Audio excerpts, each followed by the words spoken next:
I'd clap you on the shoulder if I weren't behind a wall of bulletproof glass. I don't know how you did it, but Hiram Blythe just sent me everything I needed. According to Hiram's message, Minister Clark has ordered a suspicious amount of dimethyl sulfoxide. It's almost as if he's hoarding the colony's remaining supply. Typical elitist, hoarding supplies during a time of scarcity. Once I have those chemicals, we can revive the Hope's colonists and put some decent people in charge. So, good news. You're going to Byzantium and stealing those chemicals. Exciting.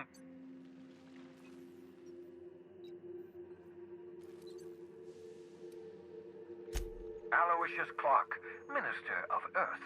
Virtually every colony requires the presence of a Minister of Earth. Clark is complicit in every one of the board's crimes.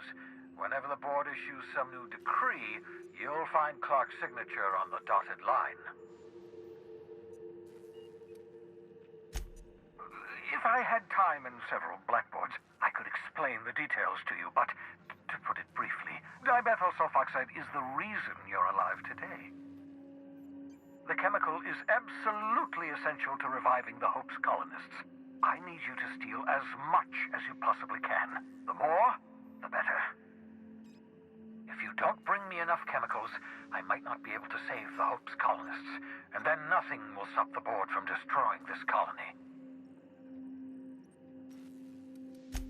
Oh, I understand it must seem impossible to you.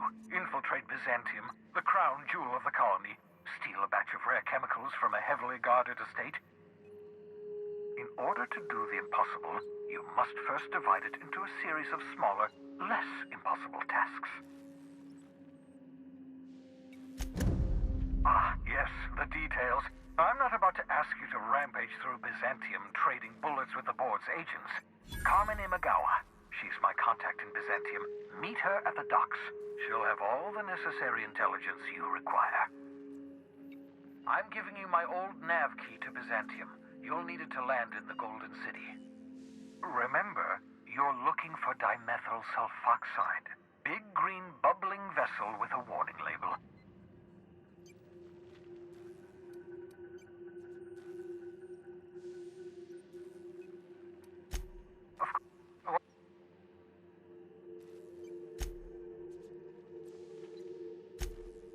Oh, goodness, no. I wouldn't survive 10 seconds in the blackness of the aether. Well, no, I imagine I'd last at least 12 seconds before I'd lose consciousness and die. Life outside work? No, of course not. My life is my work. For that matter, everyone else's lives are also my work. An entire colony's worth of lives are at stake. It's up to me, up to us to set things right. To answer your question, I'd rather stay right here in my lab. There's too much work to be done. The Hope's colonists won't revive themselves, you know.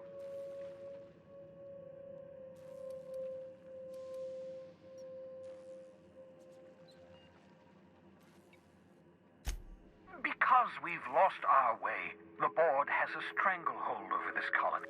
The Hope is full of specialists, scientists, engineers, talented individuals like you, people who haven't been corrupted by the board. Unfortunately, the Hope's colonists have been frozen for decades. Well,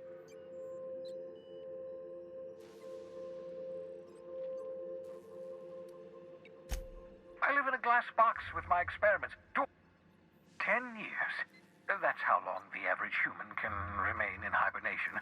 You were frozen for decades. In theory, you never should have survived the revival process. But the conventional theories are wrong.